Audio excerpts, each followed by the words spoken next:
بسم اللہ الرحمن الرحیم۔ ایک بار پھر ہم آپ کا استقبال کرتے ہیں پروگرام بیداری حسینی میں، اور اس میں ہمارا بنیادی مقصد یہ ہے کہ ہم کربلا میں رونما ہونے والے اس عظیم واقعے کے بعد اللہ نے جو وعدہ پورا کیا اس کے اس پورے سلسلے کو سٹیپ بائی سٹیپ سمجھنے کی کوشش کریں، اور دنیا کو بتائیں کہ یہ کائنات کا منفرد بفرد واقعہ ہے کہ زمانوں کے گزرنے کے ساتھ ساتھ اس کی تازگی میں بھی اضافہ ہوا ہے، اس کی افادیت میں بھی اضافہ ہوا ہے، اور اس کے ثمرات میں بھی اضافہ ہوا ہے، اور اس کی برکات میں بھی اضافہ ہوا ہے، اور یہ ایک ایسا عظیم کارنامہ ثابت ہوا ہے کہ لگاتار ہر زمانے کی قوم کو بیدار کرنے کا اس سے بہتر کوئی اور نسخہ میسر بھی نہیں ہے۔ بریک سے پہلے ہم نے گفتگو کی تھی کہ اللہ سبحانہ وتعالیٰ نے امام حسین علیہ السلام کے ذکر کو زندہ رکھنے کے لیے جو رونے اور گریہ کرنے اور عزاداری کے احساسات کو اللہ سبحانہ وتعالیٰ نے فروغ دیا، اور اس سلسلے میں عزاداری کا اہتمام کرنے والے اہتمام کرتے رہے، اس کو کوئی بے صبری کا نام نہ دے۔ صبر سے اس کا ویسے ہی تعلق ہے جیسے جسم کا روح سے تعلق ہو۔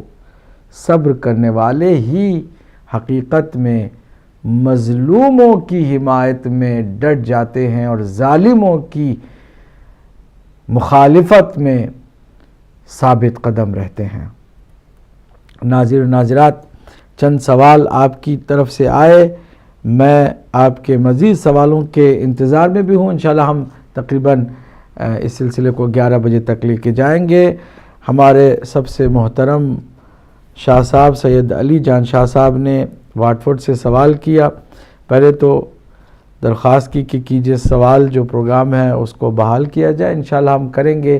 اب یہ ایام ہیں تھوڑے سے منفرد ایام، عزاداری کے ایام عزا جیسے ختم ہوں گے انشاءاللہ پھر سے ہم انشاءاللہ کیجئے سوال جیسے پروگرام کو لے کر آپ کی خدمت پہ حاضر ہوں گے، اور ویسے بھی ہر پروگرام میں آپ کو بہرحال سوال کرنے کا حق حاصل ہے اور آپ کرتے رہتے ہیں۔ آپ نے بہت عمدہ سوالیہ انداز میں ایک حقیقت کو اجاگر فرمایا کہ جب قرآن اور اہل بیت ساتھ ساتھ ہیں اور اللہ کے نبی نے ان کو ثقلین کہا ہے، ایسے جوڑا ہے ان کو کہ ان میں سے کسی ایک کو بھی دوسرے سے جدا نہیں کیا جا سکتا۔ قرآن کو اہل بیت سے نہیں کیا جا سکتا، اور اہل بیت کو قرآن سے جدا نہیں کیا جا سکتا۔ دنیا نے کوشش کر کے دیکھ لیا لیکن یہ جدا نہیں ہوئے۔ کیا کوئی ایسا بھی تلاوت کرنے والا قرآن مجید کا موجود ہے سوائے حسین عظیم کے کہ سر تن سے جدا ہو گیا ہے، نو کے نیزے پہ بھی سر کو چڑھا دیا گیا ہے، لیکن پھر بھی تلاوت قرآن کر کے بتا رہا ہے کہ ہم قرآن سے جدا نہیں ہیں، ہم اہل بیت اطہار قرآن سے ویسے ہی وابستہ ہیں جیسے قرآن ہم سے وابستہ ہے۔ نہ قرآن ہم سے جدا ہو سکتا ہے، نہ ہم قرآن سے جدا ہو سکتے ہیں۔ یہ نبی صادق کا قول ہے۔ اس صادق امین نے فرمایا کہ فَإِنَّهُمَا لَن يَفْتَرِقَا، یہ دونوں لن کا مطلب ہے، جو عربی جاننے والے ہمارے صاحبان علم سن رہے ہیں وہ اس بات کی تصدیق کر رہے ہیں بیٹھے بیٹھے اپنے گھر میں کہ لن یہاں پر ہرگز کے معنی میں نہیں، کسی بھی صورت میں جدائی نہیں ہو سکتی ہے۔ لن يَفْتَرِقَا حَتَّى إِلَى يَرِدَ عَلَيَّ الْحَوْض، جب تک کہ حوض کوثر پر مجھ سے آنا ملے ان میں کوئی جدائی نہیں ہو سکتی ہے۔ قرآن معجزہ ہے تو کیا اہل بیت معجزہ نہیں ہے؟ کیا واقع کربلا معجزے سے کم ہے؟ بے شک ایک عظیم معجزہ ہے۔ میں نے عرض کیا نا کہ یہ تاریخ کا سفر معکوس کر رہا ہے، یعنی جیسے جیسے زمانہ گزر رہا ہے پرانا ہونے کے بجائے یہ واقعہ تازہ ہوتا جا رہا ہے، نیا ہوتا جا رہا ہے۔ اس سال ایسے لگ رہا تھا کربلا میں کہ جیسے اسی سال کا اسی دن کا واقعہ ہے۔ در و دیوار سے خون کی بارش، مٹی کربلا کی خون میں تبدیل ہو گئی، لوگوں کے دلوں سے وہ تڑپ اور وہ آہیں نکلی جیسے ابھی ابھی یہ عظیم واقعہ ہوا ہے۔ جی ہاں عزیزو، یہ ایک معجزہ ہے، اس میں کوئی شک نہیں ہے۔ امام مہدی علیہ السلام کا وجود مبارک بھی معجزہ ہے، بلکہ میں کیوں اس بات کو زیادہ طول دوں، کیوں نہ اس کو مختصر کر کے بیان کر دوں کہ قرآن مجید مجموعی طور پر معجزہ نہیں ہے، بلکہ اگر قرآن کی آیات کا آپ جائزہ لیں گے تو آپ کا یقین ہو جائے گا کہ قرآن مجموعی طور پر نہیں بلکہ قرآن کی ہر آیت معجزہ ہے، ہر آیت معجزہ ہے، جتنی اس کی آیتیں ہیں وہ معجزہ ہیں، جتنے سورے ہیں وہ سب معجزہ ہیں، معجزات کا مجموعہ قرآن مجید ہے، خالی ایک معجزہ قرآن کی شکل میں نہیں ہے بلکہ اس کی ہر آیت معجزہ ہے۔ جس طرح قرآن کی ہر آیت معجزہ ہے، اسی طرح اہل بیت کی ہر فرد معجزہ ہے۔ واللہ یہ بات صحیح ہے میں جو عرض کرنے جا رہا ہوں کہ ہر آیت معجزہ ہے تو ادھر ہر اہل بیت کی فرد معجزہ ہے۔ دنیا والو آؤ در اہل بیت کی طرف، تب تمہیں پتا چلے گا کہ قرآن و اہل بیت کا کس قدر مضبوط رشتہ ہے، اس رشتے کو کوئی توڑ نہیں سکتا ہے۔ اس در پر آنے کے بعد انسان کبھی بھی گمراہ نہیں ہوگا۔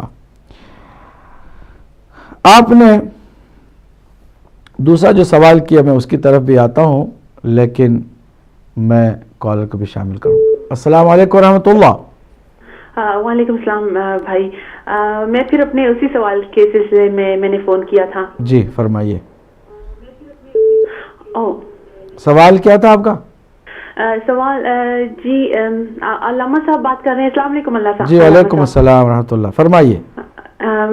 جی مجھے حدیث قصہ کی کچھ ریفرنسز اہل سنت کی بک میں سے چاہیے تھی۔ ٹھیک ہے، وہ آپ مجھے پلیز بتا دیں، اور ماشاءاللہ آپ جس طریقے سے یہ مجالس کر رہے ہیں، خدا آپ کو اس کا اجر دے اور ہمیں توفیق عنایت کرے کہ ہم کچھ سیکھیں۔ الہی آمین، بہت شکریہ۔ اگر آپ مناسب سمجھیں تو آپ کنٹرول روم میں اپنا ای میل ایڈریس چھوڑ دیجیے گا تاکہ ہم آپ کے یہ سارے حوالے جو ہیں حدیث قصہ کے اہل سنت کی کتابوں سے آپ کو ای میل کے ذریعے سے پہنچا دیں تاکہ آپ آرام سے اس کو دیکھ بھی سکیں اور اس کو آگے کسی کو پہنچانا ہو تو پہنچا سکیں۔ ٹھیک ہے، ضرور ضرور، شکریہ، جزاک اللہ، جزاک اللہ، بہت شکریہ۔ تو ہم عرض کر رہے تھے کہ قرآن جیسے ہر آیت اس کی معجزہ ہے، ویسے ہر فرد اہل بیت کی معجزہ ہے، اور کربلا کا یہ واقعہ ایک عظیم معجزہ ہے جو ہر سال بھرپور تازگی کے ساتھ ظاہر ہوتا ہے، اور اس کو کوئی مٹا نہیں سکتا ہے۔ مٹانے والے مٹ گئے، سلاطین کا خاتمہ ہو گیا، تخت و تاج ویران ہو گئے، تباہ و برباد ہو گئے۔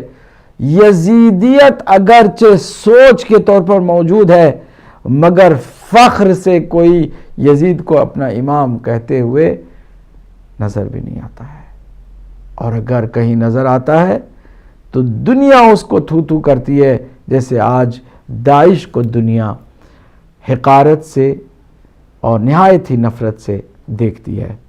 یہی داعش رہ گئی ہے کہ جو یزیدیت کو پھر سے بروئے کار لانے میں لگی ہوئی ہے، مگر پوری دنیا اس کی بہرحال مذمت اور اس سے نفرت ہی کرتی ہے۔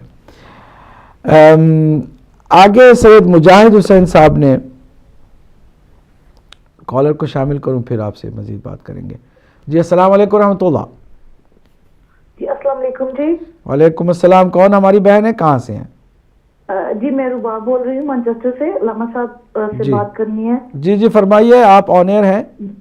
جی علامہ صاحب، میں نے ایک سوال پوچھنا تھا جی کہ جو کہتے ہیں کہ فتح مکہ کے بعد سفیان کے گھر میں پاک رسول صلی اللہ علیہ وسلم نے کہا کہ جو پناہ لے اس کو بھی چھوڑ دیا جائے، تو جو باقی ہے سنی جو باقی فقہ کے لوگ ہیں وہ اس کو ایک پازیٹیو سینس میں لیتے ہیں، تو لیکن پازیٹیو سینس میں ہے نہیں، تو اس کے بارے میں پلیز آپ بیان فرما دیں گے کیا ریزن تھی جس میں رسول خدا نے کہا تھا کہ جو سفیان کے گھر میں پناہ لے اس کو کچھ نہ کہا جائے، پلیز اس کے بارے میں اگر آپ تھوڑا سا بتا دیں تو بہت مہربانی ہوگی.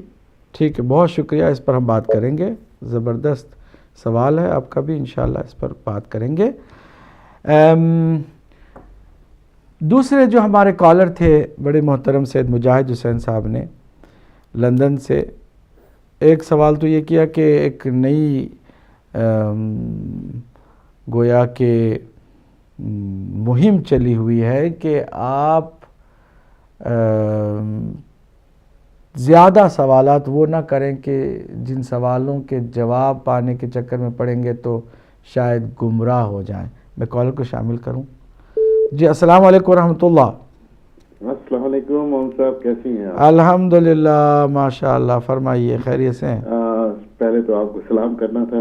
بہت شکریہ. آپ سے ایک پوچھنا یہ چاہ رہا تھا میں، یہ جو عمر ابن سعد تھا وکاس کا بیٹا، یہ فتح مکہ سے پہلے پیدا ہوا، یعنی کہ بالغ تھا جب حضور اس دنیا سے گئے. تو اب یعنی کہ معلوم یہ کرنا تھا کہ کیا اس کی رشتہ داری امام حسین کے ساتھ کوئی لگتی تھی یا نہیں؟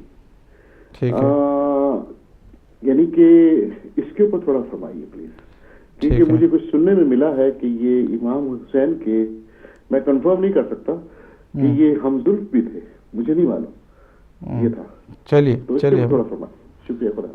ٹھیک ہے ٹھیک ہے، جزاکم اللہ خیر.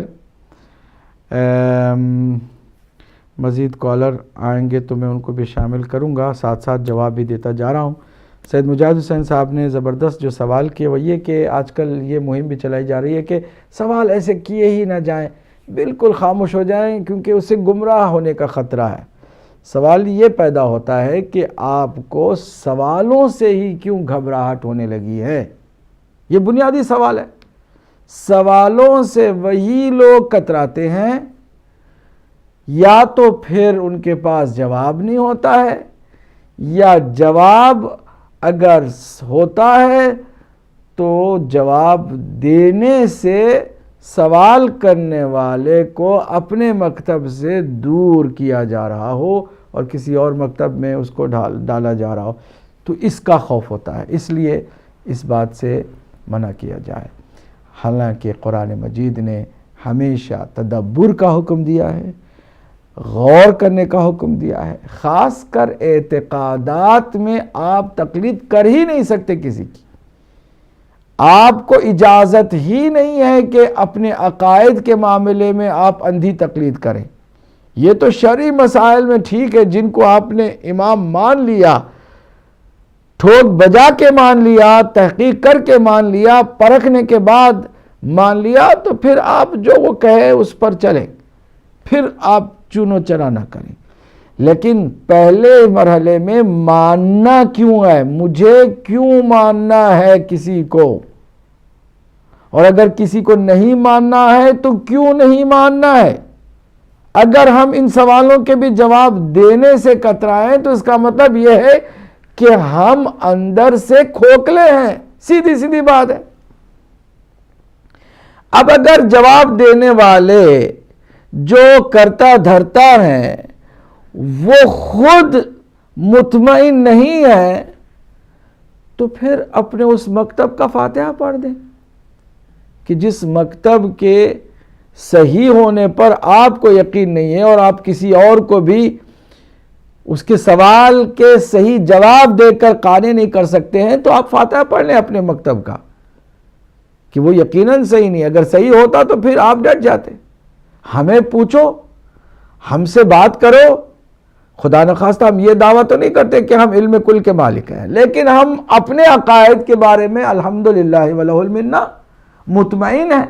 نہ تنہا مطمئن ہیں بلکہ آپ کو مطمئن کرنے کی صلاحیت بھی رکھتے ہیں آپ ہی کی کتابوں سے. اور کیا چاہیے آپ کو؟ کوئی بھی میرا بھائی آئے، کوئی بھی میری بہن آئے، عقیدے کے معاملے میں مجھ سے پوچھے، میں پھر محدود کر رہا ہوں، کوئی بہت بڑا خدا نخواستہ وہ فخریہ جملہ ہم سے، ہماری زبان سے نہ نکلے کہ جس میں اللہ سبحانہ وتعالی کو پسند نہ آئے. میں صرف یہ عرض کر رہا ہوں، عقائد کی دنیا میں کیوں مانوں میں بتا سکتا ہوں. دلائل کے ساتھ، روشن دلائل کے ساتھ۔ میں کیوں کسی کو نہیں مانوں یہ بھی میں بتا سکتا ہوں دلائل کے ساتھ، اور مطمئن ہوں بھی اور مطمئن کرنے کی صلاحیت بھی۔ اس لیے مجھے کسی طرح کے کسی سوال سے نہ الجھن ہوتی ہے، نہ ٹینشن ہوتی ہے، نہ پریشانی ہوتی ہے۔ اگر کسی کا مکتب اس طرح مطمئن ہو تو وہ کبھی بھی تحقیق سے اپنے فالوورز کو نہیں روکے گا، سوال کرنے سے نہیں روکے گا، چپ نہیں کرائے گا، کیونکہ یہ کب تک چپ رہیں گے؟ اگر سوال کرنے والا خود چپ رہ گیا آپ کے چپ کرنے کی وجہ سے، تو اس کا بیٹا ہوگا جو پوچھے گا، جو باپ کو بھی چپ کرائے گا اور اس کے پیر کو بھی چپ کرائے گا، اس کے ملا کو بھی چپ کرائے گا، اس کو بھی چپ کرا لیں گے، اس کے پھر بیٹا ہوگا جو پوچھے گا۔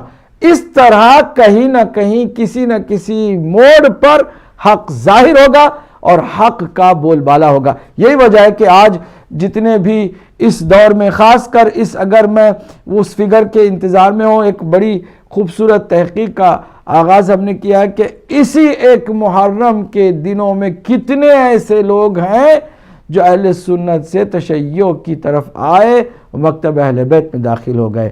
کیوں ایسا ہوا؟ کیا بات ہے کہ افریقہ میں شیعہ ہو کر کالے ماتم کر رہے ہیں بغیر کسی لالچ کے، الٹا خطرات سے کھیلنے لگے ہیں، آگ سے کھیلنے لگے ہیں، مصیبتوں سے کھیلنے لگے ہیں، ساری دہشت گردی ان کے خلاف ہے۔ کس طرح انہوں نے دہشت گردی کا نشانہ انہیں بنایا؟ جو بالکل نو شیعہ تھے، بالکل نئے، اسی کچھ دنوں پہلے شیعہ ہونے والے لوگ تھے کہ جنہوں نے ماتم کیا، جن پر یہ جو دہشت گردی کا حملہ ہوا وہ ہوا۔ تو یہ سارے تمام خطرات کو سر لینے کے لیے کیوں تیار ہو رہے ہیں؟ کیوں اس طرح لوگ جوک در جوک مکتب اہل بیت کی طرف آ رہے ہیں؟ یہ آپ کے بچے پوچھیں گے، آپ کے نسل میں ہر کوئی پوچھے گا، وقت آئے گا کہ جس کسی کو اللہ توفیق دے دے گا وہ فوراً آ جائے گا۔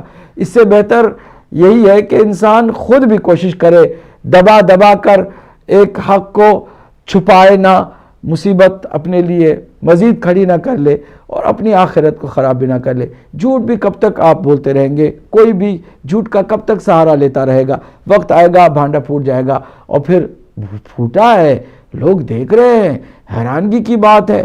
کیا یہ بات معمولی بات ہے کہ جن کو وہ بہت زیادہ عظیم مانتے آئے ہیں، اچانک ان کے سامنے پول کھل جاتی ہے کہ جناب وہ تو بالکل اس قابل ہی نہیں ہے کہ ان کی کوئی تعریف کی جائے، معاملہ بالکل اور ہے۔ زیرو کو ہیرو بنا کے پیش کیا جاتا رہا ہے، اور یہ کب تک زیرو ہیرو بنتا رہے گا؟ اب سامنے وہ زیرو سامنے نظر آ گیا، اب وہ اس کا سارا ہیروئزم ختم ہو گیا، اس کا سارا بھرم جو ہے وہ کھل گیا۔ یا پھر ہم نے بہت ساروں کو زیرو سمجھ رکھا تھا، دیکھا نہیں تاریخ میں ان کا بہت عظیم کردار رہا ہے۔ ہم نے کبھی سلمان فارسی کو سمجھا ہی نہیں ہے، ہم نے مقداد کی عظمت کو جانا ہی نہیں ہے، ہم نے تو عمار یاسر کو ایک خلیفہ کے مخالف شخص کے طور پر دیکھا تھا، جبکہ ان کی شخصیت ایسی ہے۔ اچھا، تو پھر حالات بدلتے چلے گئے۔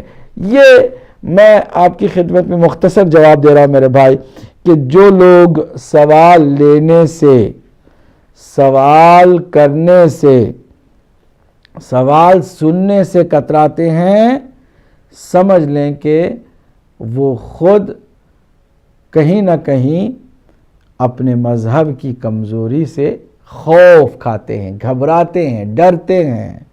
نہ یہ کہ لوگوں کے بارے میں ان کو ڈر ہو۔ بھائی اگر بات آپ کی سچی اور کھری ہے تو پھر آپ کو کیا خوف ہے سوال لینے پر؟ آپ کھل کے اس کے سوال بھی لیں، سوال کا جواب بھی دیں۔ ہمارے ہاں تحقیق کی راہ کو کبھی بھی کسی نے بند نہیں کی، اور ہمارے ہاں مکتب اہل بیت میں کسی کتاب پر بھی پابندی نہیں لگائی۔ عجیب بات تو یہ ہے کہ ہم اسٹوڈنٹ ہیں، ہم قم میں رہے ہیں، تو ہر مکتب فکری کی کتابیں ہمیں دی جاتی تھیں کہ تم اس کو بھی پڑھو، اس کو بھی سمجھو، ان کو بھی جانو، ان کی فقہ کو بھی سمجھو، ان کے عقائد کو بھی جانو۔ کبھی ہمیں یہ نہیں کہا گیا کہ تم یہاں گئے ہو تو بس صرف مذہب اہل بیت ہی کو تمہیں پڑھنا ہوگا، اسی کے بارے میں سوچنا ہوگا، کسی اور مذہب کے بارے میں تمہیں نہیں جاننا ہوگا۔ نہیں، بلکہ کتابیں فراہم کی جاتی ہیں، یہ لو بھائی پڑھو۔ اگر یہی سلسلہ ہر مدرسے میں شروع ہو جائے، ہر مذہب کے مدرسے میں، ہر مکتب فکری کے مدرسے میں اگر یہ سلسلہ شروع ہو جائے کہ بھئی اس کے استاد کہیں کہ بھئی یہ ہمارا مذہب ہے، ہم دیوبندی ہیں، مگر اور بھی مذاہب کی یہ کتاب ہے، اس کو بھی تم پڑھ سکتے ہو، کیونکہ علم حاصل کرنے کے لیے آئے ہو نا، تو تحقیق کرو گے تو حقیقت تک پہنچو گے۔ یہ لو شیعہ عقائد پر خود ان کی ہی لکھی ہوئی، نہ کہ خود کسی دشمن تشیع نے جو لکھی ہے وہ کتاب، یہ شیعہ عقائد کی ان کی اپنی مادری کتاب ہے، اصلی کتاب ہے، اس کو بھی پڑھو۔ یہ ان کی فقہ کی کتاب ہے، اس کو بھی پڑھو۔ یہ بریلویوں کی کتاب ہے، اس کو بھی پڑھو۔ اگر واقعاً تحقیق کے راستے کھول دیے جائیں، بخدا میں یہاں مکمل اعتماد کے ساتھ یہ بات کر رہا ہوں کہ جتنی بھی یہاں دہشت گردی امت مسلمہ کے اندر پیدا ہوئی ہے اور ایک دوسرے کے خلاف سازشیں، مہم اور لڑائیاں ہوئی ہیں، سب کا خاتمہ ہو جائے گا، ساری غلط فہمیاں دور ہو جائیں گی، ہر کوئی دوسرے کو احترام کی نگاہ سے دیکھے گا۔ تحقیق کرو گے تو ایسا ہوگا، تحقیق نہیں کرو گے، کسی ملا نے کہہ دیا کہ بھئی ان سے ملنا نہیں کیونکہ وہ ایسے ہیں ویسے ہیں، ہم نے ویسے ہی سمجھ رکھا، اندر جا کے دیکھا نہیں کہ یہ ملا جو کہہ رہا ہے واقعاً صحیح بھی کہہ رہا ہے کہ غلط کہہ رہا ہے۔ شام غریبہ میں نعوذ باللہ کیا کیا کرتے ہیں یہ شیعہ، اسی لیے تم جاؤ ہی نہیں، بھی جا کے دیکھو، اگر کوئی ایسی بات ہے تو واقعاً بھی تم ملا کے پیچھے ہی رہنا، اور اگر ایسا نہیں ہے تو پھر جھوٹ اور سچ میں وہیں سے تم فرق کرنا شروع کر دینا کہ کیوں اس قدر ہمیں جھوٹ بولا جاتا ہے اور کیوں ہمیں ان سے جدا کیا جاتا ہے اور دور رکھا جاتا ہے۔ یہیں سے پھر تمہاری مزید تحقیق کا سفر شروع ہو جائے گا اور تمہیں وہ حق کی منزل مل جائے گی کہ جس منزل تک جانے سے روکا جاتا رہا ہے۔ یہ ایک حقیقت ہے۔ دوسرا آپ کا جو سوال تھا میں اس کی طرف بھی آؤں گا کالر کو شامل کر کے۔ جی السلام علیکم ورحمۃ اللہ۔ السلام علیکم ورحمۃ اللہ۔ وعلیکم السلام۔ جی کون؟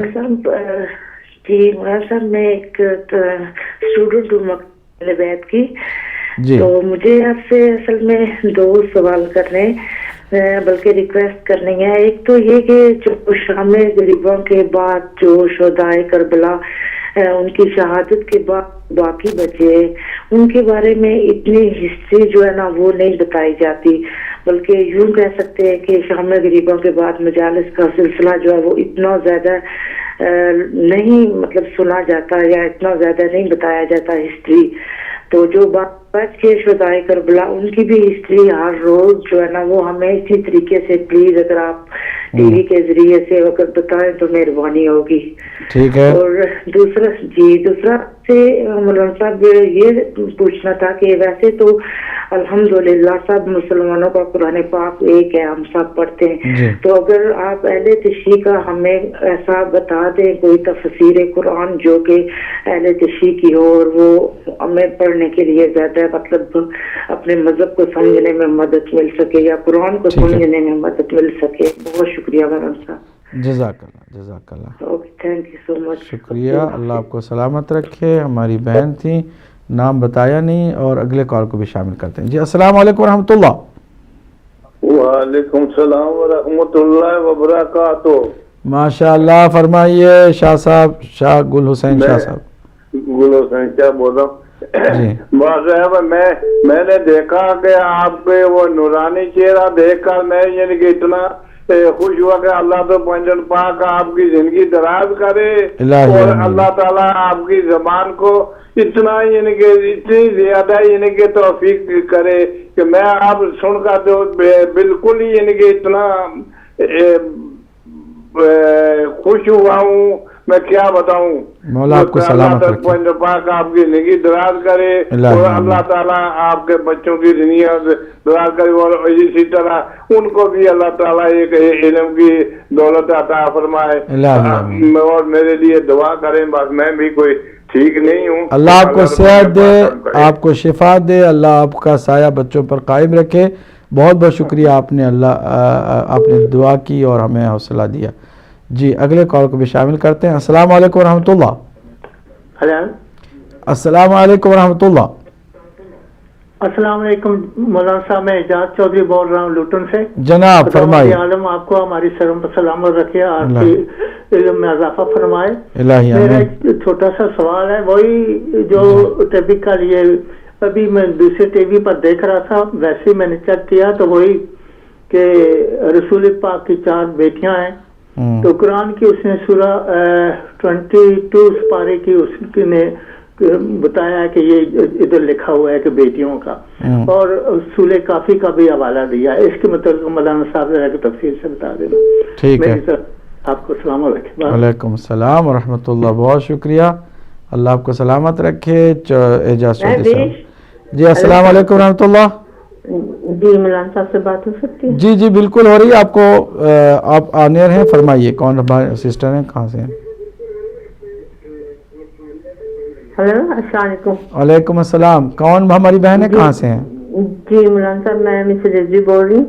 مجھے آپ سے نا ایک سوال کرنا ہے. کسی نے سوال کیا کہ ہم سجدگاہ پہ نا کیوں مٹی کے اس پر سجدہ کرتے ہیں, تو مجھے یہ ذرا اس لیے چاہیے کہ میں چاہتی ہوں کہ تاکہ میں ٹیپ کر لوں اور میں ان کو سنا دوں. ضرور ضرور. تو دوسری بات یہ کہ کیا کہتے ہیں, ہم نماز اس طرح کیوں پڑھتے ہیں, ہم دوسری طرح کیوں نہیں پڑھتے؟ اچھا ٹھیک ہے. جی تو میں بند کرتی ہوں, پھر آپ کریں گے تو میں ٹیپ کروں. ٹھیک ہے ٹھیک ہے, جزاک اللہ, بہت شکریہ, اللہ آپ کو سلامت رکھے. اگلے کال کو بھی شامل کرتے ہیں. السلام علیکم ورحمۃ اللہ. السلام علیکم. وعلیکم السلام ورحمۃ اللہ. مولانا صاحب میں مسز سر بول رہی ہوں سویڈن تو. میں ایک سوال پوچھنا چاہتی ہوں. جی جی فرمائیے. جس وقت انسان وضو کرتا, گھر وچ کوئی نہیں ہوندا, دروازے وغیرہ ہر چیز بندا, کمرہ باتھ روم ہر چیز, بندہ دوپٹہ لے کے وضو کر سکتا واجب ہے, یا دوپٹے تو بغیر وضو کر سکتا نماز پڑھنے واسطے؟ ٹھیک ہے, جواب چاہیے. ہاں جی مختصر اس کا جواب یہ کہ دوپٹے کے بغیر بھی آپ وضو کر سکتی ہیں, اگر آپ کو کوئی نامحرم دیکھنے والا نہیں ہے. ہاں جی ہاں جی, تو آپ میں نے آپ کے ساتھ بالکل دوپٹے کے بغیر بھی وضو کر سکتی ہیں, کوئی پرابلم نہیں ہے. کیونکہ کوئی نہیں ہوتا نا گھر میں, اکیلا ہوتا ہے انسان, وضو کر سکتا ہے. بالکل کر سکتا ہے, کوئی مسئلہ نہیں, آپ کو کوئی پرابلم نہیں ہے. بہت شکریہ. ہاں جی شکریہ. مجھے کسی نے کہا تھا نا جیسے وضو جب کرنا ہوتا ہے نا, وضو کرنا ہوتا ہے دوپٹہ سر میں رکھنا چاہیے, واجب ہے وضو کرنا نا. نہیں نہیں ایسا کوئی ضرورت نہیں. ٹھیک ہے واجب ہے نا وضو جب انسان کرتا ہے تو دوپٹہ گھر میں تو کوئی نہیں ہوتا ہے, انسان اکیلا ہی ہوتا ہے. گھر یہاں کے تو آپ کو پتا ہے یورپ میں گھر ایسے ہیں, پاکستان کی طرح نہیں ہے. جی ہاں جی ہاں بالکل, اس لیے میں نے آپ سے سوال کیا. شکریہ مولانا صاحب. کوئی بات نہیں, جزاک اللہ, اللہ تعالیٰ آپ کو صحت دے مولا. شکریہ شکریہ, بہت شکریہ, اللہ آپ کو سلامت رکھے. بہت شکریہ. بہت سارے سوال آ چکے ہیں اور شاید ہمارے پاس وقت کی بھی اتنی گنجائش نہیں ہے کہ آپ کے سوالوں کے جواب دیں, مگر سوال لیں گے کیونکہ اگلے پروگرام میں بھی ہم اس کو شامل کر سکیں, اور آپ کے سوالوں کے جواب اگلے پروگرام میں بھی اگر رہ جاتے ہیں تو دینے کی کوشش بھی کریں گے. آپ کا جو دوسرا سوال ہے سید مجاہد حسین صاحب, ایک پورا اشرہ اس کے لیے درکار ہے کہ اسلام میں ان ہستیوں کا کیا مقام ہے. مولا علی علیہ الصلوۃ والسلام, جناب سیدہ سلام اللہ علیہا, امام حسن, امام حسین اور باقی اہل بیت اطہار کی افراد, ان کی شخصیات کا مقام اسلام میں کیا ہے. مختصر کر کے بتا دوں, قرآن مجید میں ان کی محبت و مودت کو واجب قرار دیا گیا, اجر رسالت کے طور پہ سے قرار دیا گیا ہے, اور ساتھ ہی ساتھ ان کی شخصیات کو اللہ نے ہر طرح کے رجس اور گندگی سے پاک قرار دیا ہے آیت تطہیر میں. اور پھر اطاعت کا حکم 3 مرحلے پر قرآن مجید کے اندر موجود ہے. ایک اللہ کی اطاعت کا مرحلہ ہے, دوسرا مرحلہ رسول کی اطاعت کا مرحلہ ہے, اور تیسرا مرحلہ صاحبان امر کی اطاعت کا مرحلہ ہے. وہ جو اولی الامر ہیں, ہمارے اعتقاد کی بنیاد پر بلا شرط صرف اور صرف معصوم ہی کی اطاعت ہو سکتی ہے, اور اگر غیر معصوم کی اطاعت ہے تو وہ بغیر کسی کنڈیشن کے نہیں ہو سکتی. اور یہاں پر اللہ نے بغیر کسی شرط کے, جیسے رسول اور اللہ کی اطاعت کو واجب قرار دیا, ویسے اولی الامر کی بھی اطاعت کو واجب قرار دیا ہے. تو اس کا مطلب یہ ہوا کہ یہ وہ ہستیاں ہیں کہ جن کی اطاعت تمام امت مسلمہ کو کرنی چاہیے. اب اگر نہیں کوئی کرتا ہے تو ظاہر سی بات ہے وہ اللہ کے فرمان کی مخالفت کر رہا ہے. اگر علی کی اطاعت کوئی نہیں کرتا ہے تو حقیقت میں وہ اللہ اور اس کے رسول کی نافرمانی کر رہا ہے، اور جو اللہ اور اس کے رسول کے نافرمان بندے ہیں ان کا ٹھکانہ یقیناً جہنم ہے۔ اور ان کی ولایت و امامت کے بارے میں پوچھا جائے گا قرآن مجید میں مختصر کر رہا ہوں، ورنہ ایک ایک چیز کو میں نے عرض کیا نا کہ پورا ایک اشرہ درکار ہے اس کے لیے، کہ اللہ سبحانہ وتعالی قیامت کے دن سوال ولایت و امامت کے بارے میں بھی کرے گا۔ ہر کسی کو بہرحال جواب دینا ہوگا، اگر نہیں تو پھر انہیں جہنم میں لے جایا جائے گا۔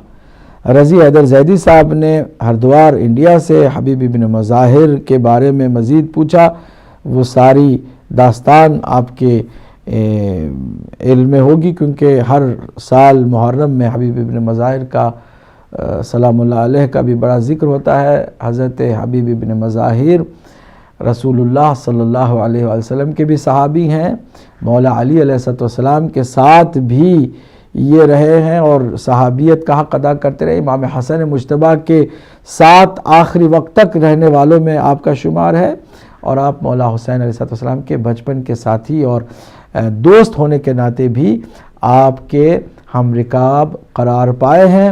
آپ کے بارے میں ایک بات یہ بھی مشہور ہے اور بالکل بجا ہے کہ آپ بہترین قاری قرآن بھی تھے، حافظ قرآن بھی تھے، اور چونکہ محبت اہل بیت سے سرشار دل رکھتے تھے، اسی دل میں آپ نے قرآن کا نور بھی بسا رکھا تھا۔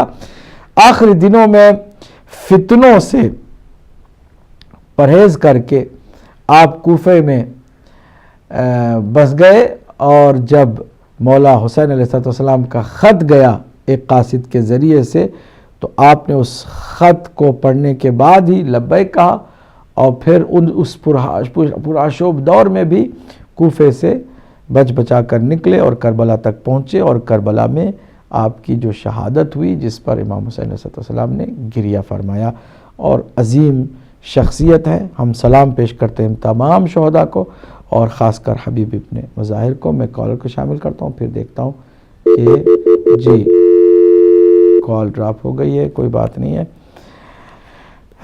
عبد المجید سکھر صاحب نے بھی آ کر کے بہترین کامنٹس کیے۔ ہماری بہت پرانی محترمہ اور ہدایت ٹی وی سے لگاتار وابستہ تاجدار آپا ہیں، انہوں نے ایک بہت عمدہ سوال اور ایک حقیقت کی طرف اشارہ کیا، میں اس کی طرف بھی آؤں گا کال کو شامل کر کے۔ جی السلام علیکم ورحمۃ اللہ۔ السلام علیکم یا علی مدد۔ وعلیکم السلام ورحمۃ اللہ۔ پیر مولا علی مدد، کون میرے بھائی، کہاں سے ہیں؟ سید رضا علی جعفری بات کر رہا ہوں لمرک آئلینڈ سے۔ جناب فرمائیے جناب۔ ایک سوال تھا میرا جی، وہ کہ آج کل ہمارے ممبروں سے کچھ باتیں جو ہیں وہ زیادہ بیان نہیں کی جاتی جی، ان میں سے ایک واقعہ جنگ جمل کا بھی تھا جی۔ بہت سے لوگ سوال کرتے ہیں کہ اس کے بارے میں کہ کون تھا حق پہ کون نہیں، ہم لوگ تو خیر چیزیں جانتے ہیں کہ کون حق پہ تھا کہ کون نہیں تھا، آپ تھوڑی وضاحت کریں کہ جنگ جمل کے واقعے میں کون تھا حق پہ اور کون نہیں، اور جو اونٹ کی ٹانگیں جو کاٹی گئیں اس کے بعد جو واقعہ تھا تو وہ کس طرح ہوا، کیا ہوا؟ ٹھیک ہے، ٹھیک ہے، جزاک ٹھیک ہے، بہت شکریہ، بہت شکریہ، اللہ آپ کو سلامت رکھے۔ آپ نے سوال کیے، کالز بہرحال کافی مس ہو رہی ہیں، لیکن میں مجبور ہوں کہ سوالوں کے جواب کی طرف آپ کی توجہ دلاؤں۔ تاجدار آپا نے بہت عمدہ سوال کیا کہ جیسے خواتین کا پردہ ویسے مردوں کے لیے بھی پردے کا حکم ہے، اور بعض لوگ جب ماتم کے لیے قمیصیں اتارتے ہیں تو ان کی ناف جو ہے وہ نمودار ہوتی ہے، اور جہاں نامحرموں کا مجمع ہوتا ہے وہاں ایسا کرتے ہیں، تو کیا ان کو اس کی اجازت ہے؟ یقیناً شرعی طور پر ان کو اس کی اجازت نہیں ہے، اور یہی وجہ ہے کہ جہاں کہیں خواتین موجود ہوں وہاں انہیں اپنے بدن کو عریان نہیں کرنا ہے۔ مرد ہونے کے باوجود بھی حجاب مرد کے لیے بھی ہے، صرف عورتوں کے لیے حجاب نہیں ہے۔ تو خواتین جیسے سراپا محجب ہوتی ہیں، ویسے ایک عزادار کو بھی بڑے ہی باوقار انداز میں ہونا چاہیے۔ خود عزاداری ایک بہت بڑی عبادت ہے، اس کو ہم معمولی چیز نہ سمجھیں۔ جیسے نماز ہے ویسے یہ بھی عبادت ہے۔ میں تو کہتا ہوں کہ جو ہمارے مراج اعظام نے خاص کر اس سال ایک تاکید فرمائی ہے کہ آپ اگر جلوسوں میں بھی جائیں تو وضو کر کے جائیں، مجلسوں میں بھی جائیں تو وضو کر کے جائیں، ماتم کریں تو وضو کر کے جائیں، کیونکہ ایک بہت بڑی عبادت ہے جو اللہ سبحانہ تعالیٰ کی ہے، اہل بیت اطہار کی محبت کا بہترین اظہار کرنے آپ جا رہے ہیں۔ لہٰذا جب آپ عبادت کے لیے کھڑے ہوتے ہیں تو آپ کیا کرتے ہیں؟ آپ کے اپنے لباس کا بھی آپ کو خیال ہوتا ہے، آپ کے عادت و اطوار کا بھی، آپ کے بیہیویئر کا بھی آپ بڑا خیال رکھتے ہیں کہ آپ کو کس طرح بیہیو کرنا ہے۔ لہٰذا جہاں پر خواتین موجود ہوں وہاں پر بہرحال ناف کو ظاہر کرنا شرعی طور پر جائز نہیں ہے۔ امید ہے کہ جو ہمارے ماتمدار اور ماتمی سنگتیں ہیں وہ اس پر توجہ دیں گی۔ البتہ جہاں کوئی نہیں ہے، یعنی صرف مرد ہی ہیں، عورتیں نہیں ہیں، تو وہاں پر اگر کسی نے قمیص اتاری ہے تو کوئی اتنا مسئلہ نہیں ہے۔ اعجاز حسین کربلائی صاحب نے گلاسگو میں بہت عمدہ 2 سوال کیے۔ ایک تو سورہ شورى کی آیت نمبر 23، بسم اللہ الرحمن الرحیم، قل لا اسألکم علیہ اجرا الا المودۃ فی القربى کے بارے میں پوچھا کہ مسلمانوں نے کربلا میں کس طرح اجر رسالت ادا کیا۔ سب جانتے ہیں، اور یہی تاریخ کا سب سے بڑا درد ہے جو ہمارے سینوں میں ہے، اور لگاتار ہم اس درد کو دوسروں کے ساتھ شیئر کر رہے ہیں کہ دیکھو تم جو مسلمان ہو کم از کم تم صحیح معنوں میں اجر رسالت ادا کرنے کی کوشش کرو۔ ان لوگوں کو چھوڑ دو کہ جن لوگوں نے ظلم کے ذریعے سے اجر رسالت ادا کیا۔ ہمیں چاہیے کہ مظلوموں کے ساتھ ہو جائیں، کھڑے ہو جائیں، حسینی بن جائیں سارے کے سارے۔ کالر کو شامل کرو۔ السلام علیکم ورحمۃ اللہ۔ السلام علیکم ورحمۃ اللہ۔ ہیلو، السلام علیکم۔ وعلیکم السلام۔ کون ہماری سسٹر ہے، کہاں سے ہے؟ میں مسز حسین بات کر رہی ہوں۔ مولانا صاحب بہت بہت سلام۔ وعلیکم السلام۔ آپ کا پروگرام بہت اچھا ہے ماشاءاللہ سے، اتنی اچھی باتیں آپ کر رہے ہیں، اللہ قبول کرے انشاءاللہ۔ میں نے آپ سے ایک سوال کرنا تھا، پتہ نہیں آپ یہ جواب کل دیں گے، آج کوئکلی تھوڑا سا دے دیں کیونکہ مس نہ ہو جائے۔ یہ پوچھنا تھا کہ 10 مجلس کے فرسٹ 10 دن ہم مجلسوں میں جاتے، اس کے بعد ہم لوگ ہدایت ٹی وی پہ مجلسیں ریگولر سنتے رہتے ہیں، جیسے کافی مجلسیں چلتی ہیں، تو اس کا بھی اتنا ہی ثواب ملے گا جو ہم لوگ امام بارگاہ میں سنتے ہیں، اور جتنا ہم یقیناً بالکل آپ کو جواب مختصر دے رہا ہوں، بالکل وہی ثواب ملے گا۔ یقیناً آپ کو ثواب میں کسی طرح کی کمی اللہ کی جانب سے نہیں ہوگی انشاءاللہ۔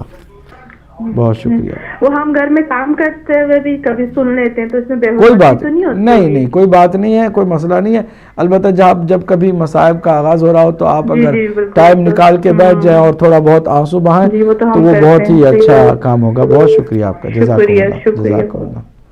جی اگلے کال کو بھی شامل کرتے ہیں۔ جی السلام علیکم ورحمۃ اللہ۔ وعلیکم السلام۔ سرکار معذرت، بڑی معذرت۔ جی بات میں یہ کہنا چاہتا ہوں کہ یہ جتنی کالیں آج آ رہی ہیں، آپ کو یہ ایک ریفرینڈم ہے کہ دنیا آپ کے علم کے لیے کتنی تشنلب ہے۔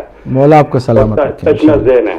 جی تو دوسرا میری ایک بہن نے سوال کیا تھا، اسی میرے ذہن میں گھوم رہا ہے کہ بسم اللہ الرحمن الرحیم وما ارسلناک الا رحمۃ للعالمین، یہ جواب اس آیت میں نہیں ہے جو ابو سفیان کے گھر کو سرکار نے جائے پناہ دی، اور دوسرا یہ اس کا ایک سرا کربلا اور مدینہ سے نہیں جوڑ دیا سرکار نے کہ جن کے گھر کو، جن کے گھر کے لوگوں کو اور جنہوں نے اس میں پناہ دی، ہم نے پناہ دی، لیکن اسی خاندان نے کربلا میں ہماری خریدی ہوئی زمین، ہماری جائیداد پہ ہم پہ حملہ کیا، اور مدینہ ہمارا مدینہ جو شہر امن تھا اس کو بھی تخت و تاراج کر دیا۔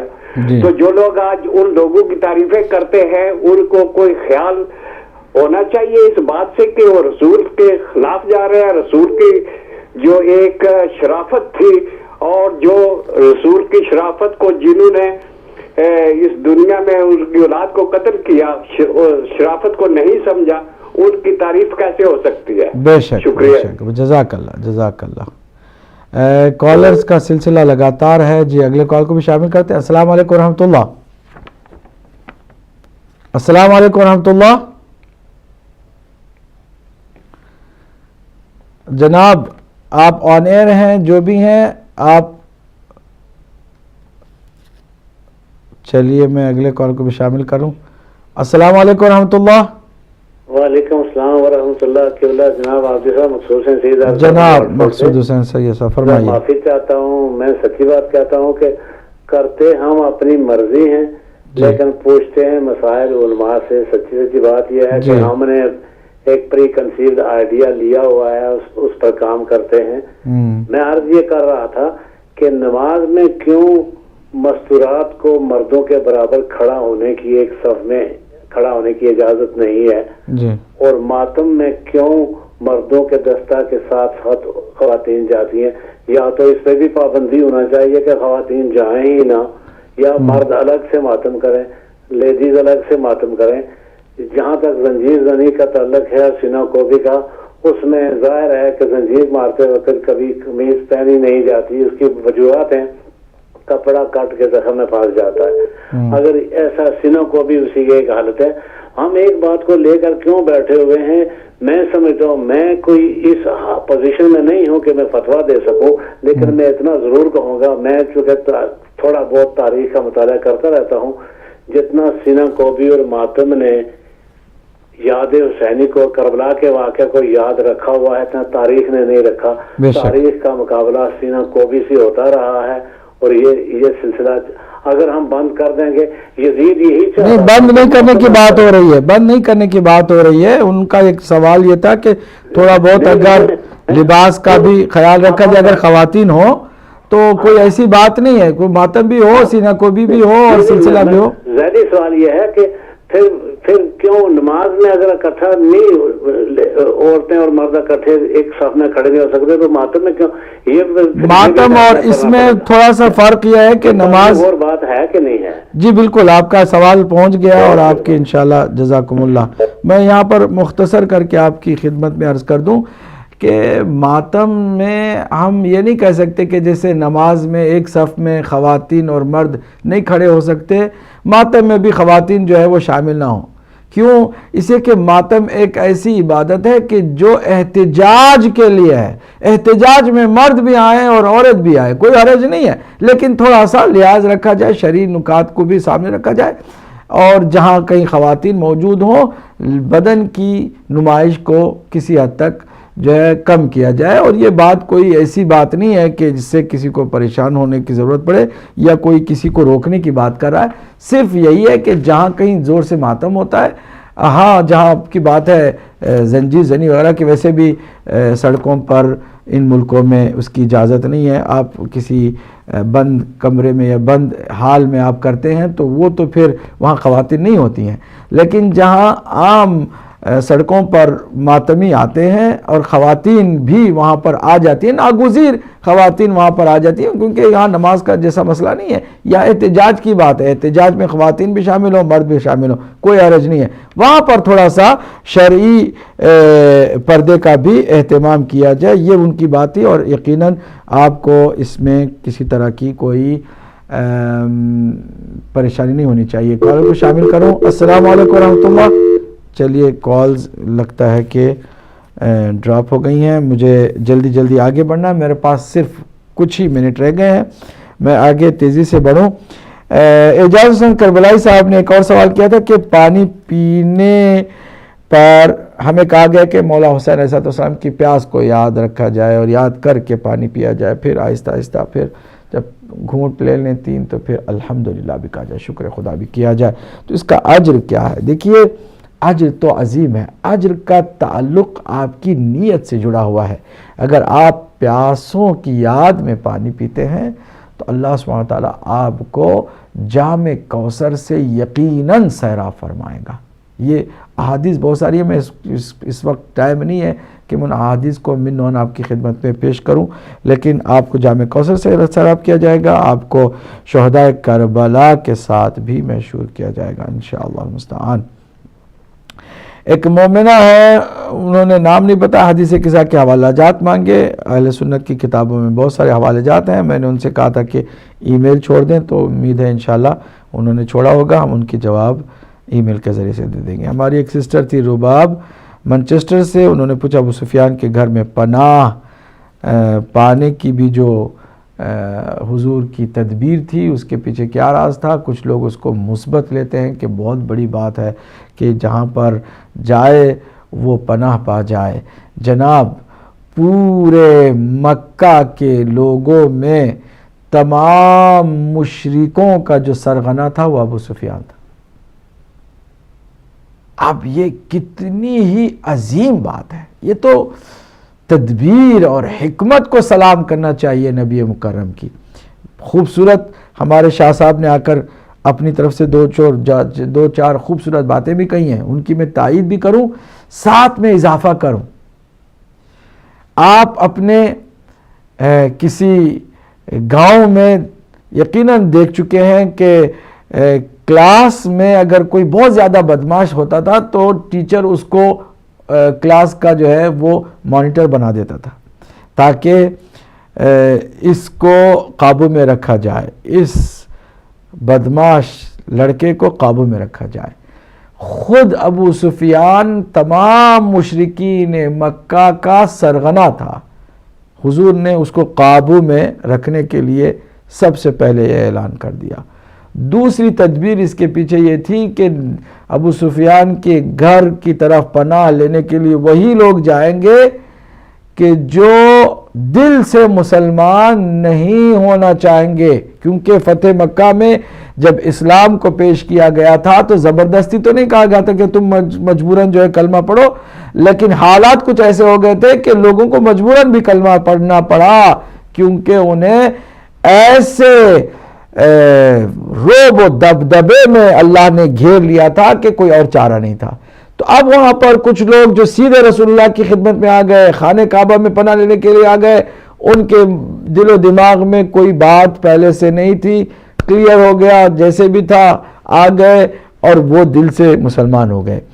اب حضور یہ بھی دیکھنا چاہتے ہیں کہ کتنے وہ لوگ ہیں کہ جو دل سے مسلمان نہیں ہونا چاہیں گے، بعد میں جا کے شرارتوں کے لیے پلاننگ کرنے والے ہوں گے، ان کا بھی اندازہ ہو جائے، صحابہ کرام پہچان لیں. اس لیے کہا کہ جو ابو سفیان کے گھر میں بھی پناہ، اگر توجہ کیجئے، اگر صرف ابو سفیان کا گھر پناہ گاہ ہوتا تو پھر شاید فضیلت کی کوئی بات ہوتی. دوسرے اور بھی ہیں. اگر ایسا تو اللہ نے اپنے لیے جمع کا صیغہ استعمال فرمایا، نحنو ہم، نحنو نزلنا ذکر وَإِنَّا لَهُ لَحَافِظُونَ، ہم نے قرآن کو نازل کیا، ہم ایک نہیں، جمع کا صیغہ ہے. تو کیا ہم کئی خدا کو ماننے لگ جائیں؟ رسول اللہ صلی اللہ علیہ وآلہ وسلم نے بھی اپنے لیے ایک لفظ کا اپنا صیغہ واحد استعمال نہیں کیا، بلکہ جمع کا صیغہ استعمال کیا. جمع کا صیغہ استعمال کرنے سے حقیقت ظاہر نہیں ہوتی ہے، اس سے آپ کو تاریخ میں جا کے دیکھنا ہوگا. اور عجیب بات ہے کہ جو لوگ تاریخ سے بہت زیادہ کتراتے ہیں وہ اس تاریخی بات پر بڑا زور دیتے ہیں. کیوں؟ صرف اس لیے کہ سیدہ کی عظمت میں کسی طرح کمی آ جائے. کمی سیدہ کی عظمت میں کبھی بھی نہیں آتی. حتیٰ تم ثابت بھی کر دو کہ نبی کی 4 بیٹیاں، تب بھی سیدہ ہے، فاطمہ سلام اللہ علیہ فاطمہ ہے، اس کی عظمت میں کسی طرح کی کوئی کمی نہیں آتی ہے. مسز رضوی صاحب میں انشاءاللہ اس پر تفصیل سے بات کروں گا.